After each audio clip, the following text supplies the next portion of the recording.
আমি আপনাদেরকে একটু সময় দিই, 20 সেকেন্ড চোখ বন্ধ করেন তো, এবং আপনার জীবন নিয়ে চিন্তা করেন করতে চান কি জীবনে। Just close your eyes for 20 seconds, cable 20 second. আমরা কেন 20 সেকেন্ডের কথা বলেছি?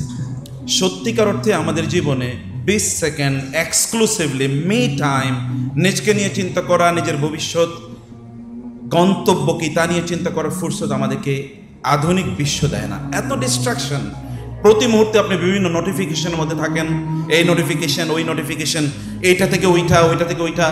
সোশ্যাল মিডিয়ার ফেসবুকে যেমনিভাবে আমরা স্ক্রল ডাউন করি, আমাদের চিন্তা চেতনা ঠিক এই রকম গতিতে চলতে থাকে, কোনো একটা জায়গায় স্থির হচ্ছে না। এবং সেই কারণে 20 সেকেন্ডটা এটাকে আপনি বাড়ান, দেখবেন আমাদের সালাফরা তারা কিন্তু মোরাকাবার কথা বলেছেন, মানে একটু নির্ধারিত সময় জুড়ে একটু বসুন, ধ্যান করুন, চিন্তা করুন, ভাবুন। আমি যোগা বা যোগ ব্যায়ামের কথা বলছি না, কিন্তু একটু ভাবা দরকার নিজকে নিয়ে যে আমি কোন দিকে যাচ্ছি। ইটস ভেরি ভেরি ইম্পর্টেন্ট, এটা খুবই এসেনশিয়াল। আমি যে কথাটি বলছিলাম প্রথম অংশটি আমি আপনাদের কাছে উপস্থাপন করার চেষ্টা করেছি যে ম্যানহুড আসলে কি, পৌরসত্ব আসলে কি, এবং নারী এবং পুরুষদের জন্য সবার জন্য একই বক্তব্য। আল্লাহ সুবহানাহু ওয়া তাআলা বলেছেন, মিনাল মুমিনিনা রিজালুন সাদাকু মা আহাদুল্লাহ আলাইহি। পুরুষ মানুষদের মধ্যে একদল পুরুষ আছে যারা মেন এবং ওমেন, এরা সবাই মিলে যাদের মধ্যে পৌরসত্ব আছে, তারা আল্লাহর সাথে যে চুক্তি করেছে এই চুক্তিটা তারা পরিপূর্ণভাবে পালন করে। আল্লাহর সাথে আপনার চুক্তি কিন্তু আছে। আপনি যখন জান্নাতে আল্লাহ তাআলা আপনাকে সৃষ্টি করেছেন, আপনার বাবাকে সৃষ্টি করেছেন, মানে আদম আলাইহিস সালামকে এবং হাওয়াকে সৃষ্টি করেছেন, তখন তিনি বলেছেন আলাস্তু বিরব্বিকুম, আমি কি তোমাদের রব নই? ক্বালু বালা, আমরা বলেছি হ্যাঁ আপনি আমাদের রব। ওইখান থেকে এই পৃথিবীতে আসার পর আমরা যেন এটা না ভুলে যাই যে তিনি আমাদের রব, তিনি যেন আমাদের গোটা জীবন পরিব্যাপ্ত করে থাকেন। এটি একদল লোকের লক্ষ্য এবং উদ্দেশ্য। একদল লোকের দিকে তাকালেই দেখা বোঝা যায় যে তার লাইফস্টাইল, তার কথাবার্তা, তার চালচলন, এমনকি তার ফেসবুকের ওয়ালের দিকে যদি তাকান, ফেসবুকের পোস্টগুলোর দিকে যদি তাকান, অথবা তার লাইকস এবং ডিসলাইকস অথবা কমেন্টস অথবা শেয়ারিং, এগুলোর দিকে তাকালেই বোঝা যাবে তার জীবনের আসলে লক্ষ্য কি, তিনি আসলে কোন দিকে যেতে চান। আপনার যদি গত 15 দিন বা 1 মাসে আপনি ফেসবুকে কি কি লিখেছেন, এটা যদি আপনি কেবল মূল্যায়ন করেন, তাহলে বুঝতে পারবেন আপনার গন্তব্য কোথায়, আপনি কোন দিকে যাচ্ছেন, অথবা আপনি কোথায় লাইক করেছেন বা কোথায় ডিসলাইক করেছেন। আপনার কম্পিউটারে গত 1 মাসে আপনি কি করেছেন, অথবা ইউটিউবে গত 1 মাসে আপনি কি করেছেন বা 15 দিনে কি করেছেন, that is actually your character, that is actually your identity, that is actually your characteristics. এটাই মূলত আপনার চরিত্র অথবা আপনার বৈশিষ্ট্য। একজন মানুষ তার কথাবার্তা, এমনকি তার ঘরে যদি ঢোকা হয়, তাইলেই বোঝা যাবে যে তিনি আসলে কোন ওরিয়েন্টেড তার জীবন যাপন করছেন। আমাদের ওরিয়েন্টেশনটা চেঞ্জ করা দরকার বা পরিবর্তন করা দরকার। ম্যান হিসাবে আপনার মধ্যে এই কোয়ালিটিগুলো অবশ্যই অবশ্যই তৈরি করতে হবে, যে আপনার জীবনের লক্ষ্য কি এবং আপনি কিভাবে আপনার সময়গুলো কাটাচ্ছেন। একজন ম্যান হিসাবে প্রতিটি সেকেন্ড ম্যাটার করে আপনার জন্য, প্রত্যেকটি মুহূর্ত আপনার জন্য ম্যাটার করে। যুবকদের জন্য 3টা বড় প্রবলেম আছে, 3টা বড় প্রবলেম, 3টা বড় অবসর। এর মধ্যে একটা হচ্ছে আপনার সময়ের অবসর। এই সময়ের অবসরগুলো যুবকদেরকে ধ্বংস করে দিচ্ছে। সেটা রাতের অন্ধকারে, রাতের বেলা, অথবা যেদিন আপনার স্কুল, কলেজ, ইউনিভার্সিটি যেদিন আপনার বন্ধ থাকে, অথবা আপনার পরীক্ষার পরের সময়গুলো। এই সময়গুলো আপনি কোথায় কাটাচ্ছেন, এটি খুবই গুরুত্বপূর্ণ। এই সময়গুলো যদি আপনি ডায়নামিক্যালি ব্যবহার করতে পারতেন, সেটা 1 মাস, 15 দিন অথবা 1 সপ্তাহ, তাহলে আপনি দেখতেন আপনার জীবনটা কিভাবে পরিবর্তন হয়ে যেত। এটা একজন ম্যান এর বৈশিষ্ট্য। এবং 2 নম্বর হচ্ছে তার ব্রেনটাকে তিনি আইডল রাখছেন কিনা, অথবা আনপ্রোডাক্টিভ জিনিস দিয়ে ব্রেনটাকে পূর্ণ করে রাখছেন কিনা। আপনার ব্রেনে কি কি চিন্তা আছে একবার চিন্তা করে দেখুন তো, ভাবুন তো আপনি কি নিয়ে ভাবেন, একটু নোট ডাউন করুন, চট করে একটু লিখে নেন যে আপনি কি ভাবছেন। এটাই আপনার আইডেন্টিটি, এটাই আপনার পরিচয়। আপনি করছেন কি, আপনি কি ভাবছেন, কি চিন্তা করছেন, এটি একটি গুরুত্বপূর্ণ বিষয়। আপনি পড়ছেন কি বলেন তো। আপনারা বিজনেস পড়েন, ম্যাথ, অথবা আপনারা সায়েন্স পড়েন, টেকনোলজি পড়েন, অথবা আপনারা ইংলিশ পড়েন, ল পড়েন, তাতে কোনো আপত্তি নাই। আমি বলছি এর বাইরে আপনি পড়ছেন কি, আপনার পড়াশোনার লিস্টে আসলে আছে কি, কোন কোন জিনিসগুলো আপনার তালিকায় আছে, প্রায়োরিটি লিস্টে আছে, বা আপনার বুক শেলফে কোন কোন বইগুলো আছে, সেটাও কিন্তু আপনার গন্তব্য নির্ধারণ করে দেয়। সেটাও আপনার পরবর্তী জীবন পথ রচনা করে দেয়। যুবকদের জন্য এটি খুবই ভয়াবহ কিছু ফেনোমেনা, যে ফেনোমেনাতে তারা তাদের নিজেদেরকে ধ্বংসের দিকে নিয়ে যাচ্ছে। আপনি যদি ম্যান হতে চান, তাহলে আপনার করণীয় কি তা আপনাকে আগে নির্ধারণ করতে হবে। আপনাকে আখিরাত কেন্দ্রিক জীবন যাপন করতে হবে। আল্লাহ সুবহানাহু ওয়া তাআলাকে ভুললে চলবে না। আল্লাহর ইবাদতে আপনি যতটুকু সময় ব্যয় করবেন, কোরআনে যতটুকু সময় ব্যয় করবেন, ততটুকু আল্লাহ সুবহানাহু ওয়া তাআলা আপনার জীবনে বারাকা প্রদান করবেন। ব্যক্তিগতভাবে আমি যেই দিন কোরআন বেশি পড়ি সেই দিন বেশি প্রোডাক্টিভ থাকি, যেই দিন সালাত বেশি পড়ি, নামাজের মধ্যে একটু বেশি সময় দেই, ওই দিন আমার প্রোডাক্টিভিটি অনেক অনেক বেড়ে যায় ব্যক্তিগতভাবে। যেদিন আমি রাসূলের উপর বেশি দুরূদ পড়ি ওই দিন প্রোডাক্টিভিটি অনেক অনেক বেড়ে যায়।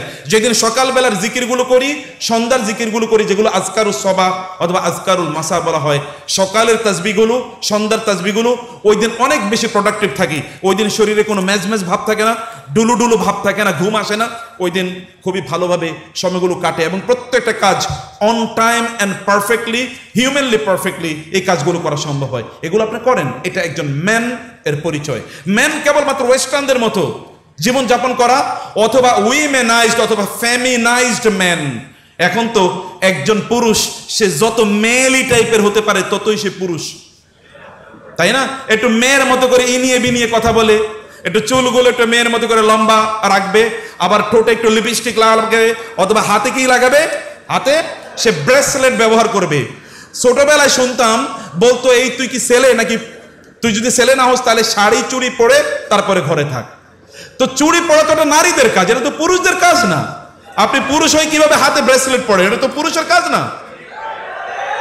একজন পুরুষের তার প্যান্ট অথবা তার পায়জামা কোনোদিনই বা তার ট্রাউজার কোনোদিনই তার টাকনুর নিচে যায় না, এটা পুরুষের বৈশিষ্ট্য। নারীর বৈশিষ্ট্য হলো এটা পায়ের নিচে যাবে, টাকনুর নিচে যাবে, কিন্তু পুরুষের বৈশিষ্ট্য টাকনুর নিচে যায় না। এবং আমি আপনাদেরকে কনফার্ম করছি মেডিকেল সায়েন্সের কথা, যেই সকল পুরুষরা টাকনুর নিচে তাদের কাপড় চলে যায় তাদের পৌরুষত্ব, বায়োলজিক্যাল পৌরুষত্ব এমনি কমে যায় এবং কয়েকদিন পরে দেখা যাবে যে বউ পালিয়ে যাইতেছে এদের। এই যে কন্ট্রোল ইউরসেলফ, আল্লাহ এবং আল্লাহ রাসূল যখন বিধান দেন তখন এই বিধানের স্পিরিচুয়াল এন্ড বায়োলজিক্যাল ইম্প্যাক্ট আছে। এটা করবেন না, এটা করবেন না।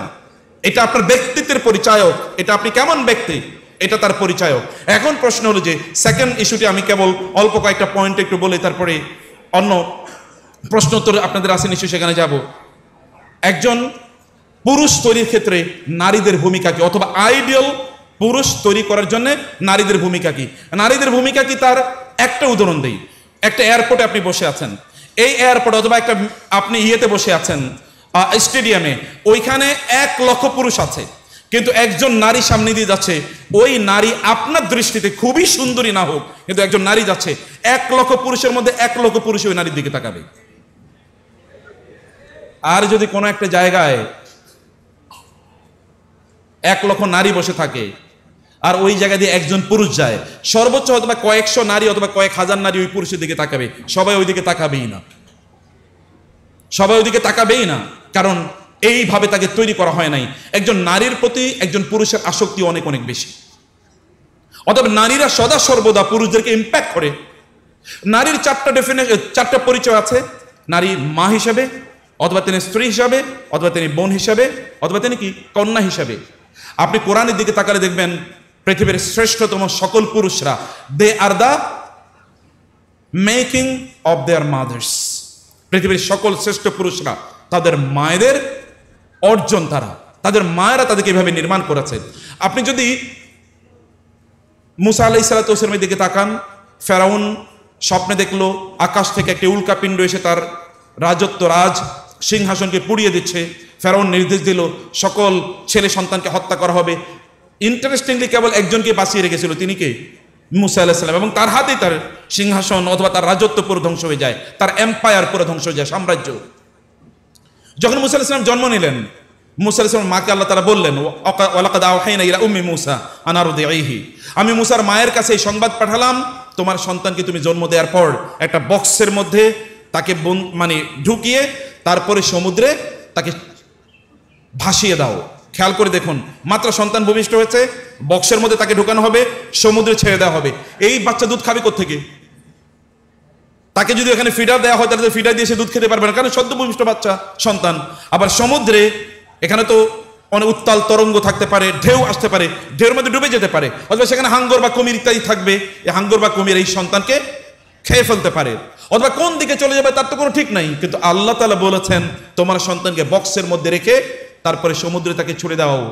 আল্লাহর নির্দেশ মানতে এই নারী 1 ফোঁটাও দেরি করেন নাই। এই যে আল্লাহ সুবহানাহু ওয়া তাআলা এর নির্দেশ মানতে তিনি যে 1 ফোঁটাও দেরি করেন নাই, এর মাধ্যমে তিনি এমন একজন পুরুষ তৈরি করলেন মুসা আলাইহিস সালাতু ওয়াস সালাম নামে যিনি এই বনি ইসরাইল নামে আমরা যেই পরবর্তীটা বিশাল সভ্যতা বা সংস্কৃতি দেখতে পাই, অথবা এই ফেরাউনি সাম্রাজ্যকে ধ্বংস করে দিয়ে একটা ডিভাইন অর্ডাইন একটা সাম্রাজ্য তৈরি করেছেন, এটা কেবলমাত্র ওই রকম একটি সন্তান, সদ্যভূমিষ্ঠ সন্তান, যাকে তার মা এভাবে তৈরি করেছে। মুসা আলাইহিস সালাতু ওয়াস সালামের পর আপনি ঈসা আলাইহিস সালামের কথা চিন্তা করে দেখেন তো, ভার্জিন মাদার, তার একটি সন্তান হয়েছে।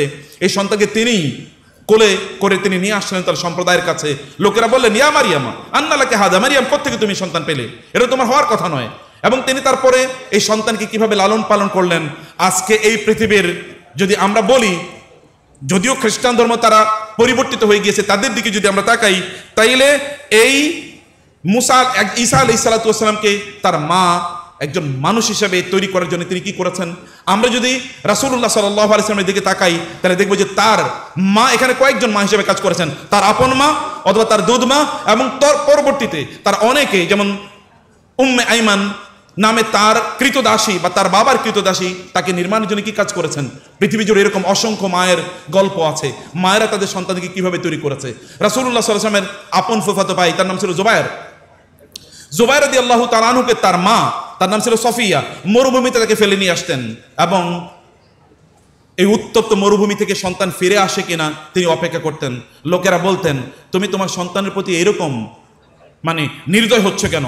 তিনি বললেন যে আমি নির্দয় হচ্ছি না, আমার সন্তান যদি মরুভূমি থেকে ফিরে না আসতে পারে, তাহলে এই সন্তানকে দিয়ে আমি ইসলামের কোনো কাজে লাগাতে পারবো না। এই কারণে মরুভূমির ওই উত্তপ্ত পরিবেশ থেকে সে যদি ফিরে আসতে পারে, তাইলে কেবলমাত্র তাকে দিনের কাজে লাগাতে পারবো, আমি তাকে শক্তিশালী হিসেবে তৈরি করতে চাই। একজন মা সন্তানকে শক্তিশালী হিসেবে তৈরি করার জন্য তিনি কি করেছেন। পৃথিবীর শ্রেষ্ঠতম 4 জন মায়ের কথা রাসূল ইসলাম বলেছেন। 4 জন নারী, শ্রেষ্ঠতম 4 জন নারী, এর মধ্যে একজন হচ্ছে আসিয়া আলাইহিস সালাম, ফেরাউনের স্ত্রী। আরেকজন হচ্ছে ঈসা আলাইহিস সালাতু ওয়াস সালামের মা মারিয়াম। আরেকজন, আর 2 জন আছে তার ঘরে, একজন হচ্ছে খাদিজা, আরেকজন হচ্ছে ফাতেমা। এই 4 জনই শ্রেষ্ঠ হয়েছেন কেবলমাত্র সন্তানদেরকে পুরুষ বানানোর কারণে। খাদিজা রাদিয়াল্লাহু তাআলা আনহা, তার সন্তানরা 4 কন্যা সন্তান এবং 2 জন ছেলে, তাদের অবস্থা দেখেন। এরপরে ফাতেমা রাদিয়াল্লাহু তাআলা আনহা, তার মেয়ে, তিনিও পৃথিবীর শ্রেষ্ঠ নারীদের একজন, জান্নাতের সর্দারনী। তার সন্তানদের মধ্যে 2 জন হাসান এবং হোসাইন, এরা কিন্তু সাইয়্যিদা শাবাবি আহলিল জান্নাহ, জান্নাতের পুরুষদের যুবকদের তার সর্দার। মায়েরা তাদের সন্তানদেরকে কিভাবে নির্মাণ করেছেন, সেই নির্মাণের কথা এখানে আমরা দেখছি।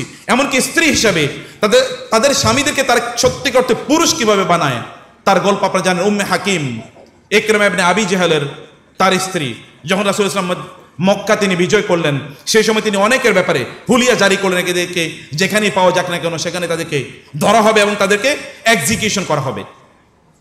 কিন্তু উম্মে হাকিম, তার স্বামী ইকরামা, তিনিও ছিলেন ওই দলে। কারণ ইকরামা, তার বাবা আবু জাহল, ইকরামা এমন কোনো যুদ্ধ নাই যে যুদ্ধে তার বাবার মতো করে ইসলামের জন্য ড্যামেজিং কন্ট্রিবিউশন অথবা তার এখানে পার্ট ছিল না। রাসূল তার কথা বললেন, তিনি পালিয়ে চলে গেলেন ইয়েমেনের দিকে। তার স্ত্রী রাসূলকে এসে বললেন, ইয়া রাসূলুল্লাহ, আমার স্বামী পালিয়ে চলে গেছে, আমি তাকে ফিরিয়ে নিয়ে আসতে চাই, আপনি তাকে ক্ষমা করে দেন। রাসূল বললেন, যাও, তাকে ক্ষমা করে দেওয়া হলো। তিনি ইয়েমেনের কাছে গেলেন দৌড়ে, এবং তার স্বামীকে তিনি সেখান থেকে মরুভূমি অতিক্রম করে স্বামীকে সেখান থেকে রাসূলের কাছে নিয়ে আসলেন। এই যে ইকরামা ইবনে আবি জাহল, পরবর্তীতে তিনি ইসলামের জন্য এত কন্ট্রিবিউশন রেখেছেন। এরপরে কাদিসিয়া অথবা ইয়ারমুকের যে বিশাল যুদ্ধ, ওমর রাদিয়াল্লাহু তাআলা আনহু যুগে, এই যুদ্ধে তিনি নেতৃত্ব দানকারী ভূমিকা পালন করেছেন, এবং 2টো সাম্রাজ্য তছনছ করে দিয়ে এই 2টো সাম্রাজ্যে ইসলামের যে প্রতিষ্ঠা, এই ইকরামা ইবনে আবি জাহলদের হাতে হয়েছে। একজন স্ত্রী কিভাবে সেই ভূমিকা পালন করেছেন, একজন বোন কিভাবে, আপনার ইবনে হাজার আসকালানির কথা কে না জানে। এই পৃথিবীর ইবনে হাজার আসকালানির বাবা এবং তার মা মারা গিয়েছেন ছোটবেলায়, তার বোন কেবলমাত্র বেঁচে ছিল। বোন সিদ্ধান্ত নিলেন, আমার ভাইকে আমি বড় স্কলার বানাবো, আমি বিয়ে করব না। এবং সত্যিকার অর্থে তার ভাইকে তিনি লালন পালন করে পৃথিবীর শ্রেষ্ঠতম একজন স্কলারে পরিণত করেছেন। ইমাম নববী রাহিমাহুল্লাহর নাম কে না জানে? ইমাম নববী রাহিমাহুল্লাহ, অথবা ইমাম মালিকের নাম আপনারা জানেন, মুয়াত্তা ইমাম মালিক। ইমাম মালিক রাহিমাহুল্লাহ, তার মুয়াত্তা তিনি পড়াতেন, হাজার হাজার স্টুডেন্ট পড়তো, কিন্তু তার মেয়ে পাশে বসে থাকতো একটু আড়ালে, পর্দার আড়ালে। যদি কখনো কখনো ইমাম মালিক ভুল করতেন, তাহলে মেয়ে বলে দিতেন, বাবা এই জায়গায় এবারও ভুল করছো তুমি। বাবাকে সত্যিকার অর্থে ডেভেলপ করার জন্য মেয়ের কন্ট্রিবিউশন ছিল। অতএব নারীরা সত্যিকার অর্থে পুরুষের আইডিয়াল ম্যাসকুলিনিটি, যদি আমরা বলি আইডিয়াল ম্যাসকুলিনিটি তৈরি করার জন্য, আদর্শ পুরুষ তৈরি করার জন্য নারীদের ভূমিকা ব্যাপক পরিমাণ আছে। কিন্তু নারীরা যদি সেই ভূমিকা না পালন করে অন্য কাজ করে, তাহলে তো আর সত্যিকার অর্থে আমরা পুরুষ পাবো না, যেটা এখন আমরা পাচ্ছি না। যেটা এখন আমরা পাচ্ছি না। একজন নারী একজন ডক্টরের কাছে, মানে কাউন্সিলর, ফিমেল কনসালটেন্টের কাছে মেসেজ পাঠালেন যে আপা আমি তো আর পারতেছি না, আমার এই স্বামীকে নিয়ে আমি আর পারতেছি না। বলে তোমাকে কতবারই বলছি তাকে তালাক দিয়ে দাও। বলে আচ্ছা ঠিক আছে, তালাক দিয়ে দেবো। এরপরে 2 বছর পরে এবার ফিমেল কনসালটেন্টের কাছে আবার মেসেজ পাঠালেন, আপা আর পারতেছি না, এই লোকের না তো আমি আর পারতেছি না। বলে তোমার তো আগেই বলছি তাকে তালাক দিয়ে দিতে। বলে আপা আপনার কথা শুনে তো তালাক দিয়ে দিয়েছি, দেওয়ার পরে আমি একটা অফিসে চাকরি নিয়েছি, এই অফিসের বসের যন্ত্রণায় আমার এখন জীবনটা অতিষ্ঠ। এবং এই কারণে আমি আমার বসের কথা বলতেছি, আমি তো আগে আমার স্বামীরে আপনার কথা তালাক দিয়ে দিয়েছিলাম। আমাদের নারীরা তারা ঘর থেকে অন্য জায়গায় সুখ খোঁজার চেষ্টা করছে, ফলে সত্যিকার অর্থে পুরুষ তৈরি হচ্ছে না। পুরুষ তৈরি করতে হলে আমাদের নারীদেরকে অবশ্যই গুরুত্বপূর্ণ ভূমিকা পালন করতে হবে। একটা নারী কেবলমাত্র তার সন্তান এক হাতে রাখে না, আরেক হাতে গোটা পৃথিবী রাখে। একজন নারী গোটা পৃথিবী রাখে। নারীরা সমাজে হয় তারা 50% অথবা একটু বেশি, আর বাকি 50% অথবা তার চেয়ে একটু কম যারা আছে, এই মানুষদেরকে সত্যিকার অর্থে পুরুষে পরিণত করার জন্য নারীরাই ভূমিকা পালন করে।